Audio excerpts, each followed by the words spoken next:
The mountains to the north lay sunwise in corrugated folds. The days were cool and the nights were cold. And they sat about the fire, each in his round of darkness, in that round of dark, while the idiot watched from his cage at the edge of the light. The judge cracked with the back of an axe the shin bone on an antelope, and the hot marrow dripped smoking on the stones. They watched him. The good book says that he that lives by the sword shall perish by the sword.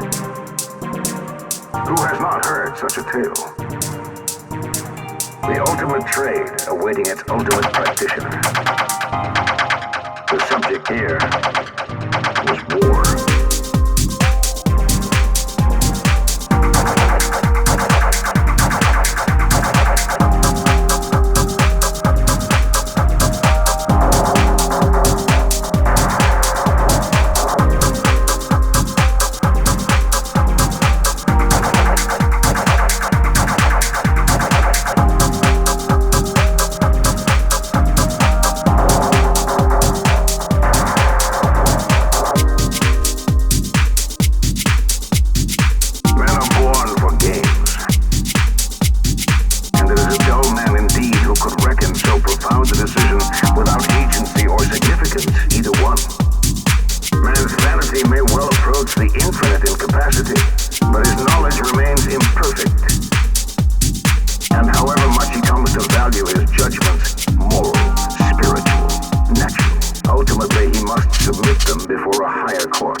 War is your trade. War is the ultimate game. War is God.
pupils. But what says the priest? The priest does not say. The priest does not say. But the priest has said. For the priest has put by the robes of his craft and taken up the tools of that higher calling which all men honor. Priest also would be no god server, but a god himself. Men of God and men of war have strange affinities. I'll not second say you and your notions. Don't ask it. Ah, priest, what could I ask of you that you've not already given?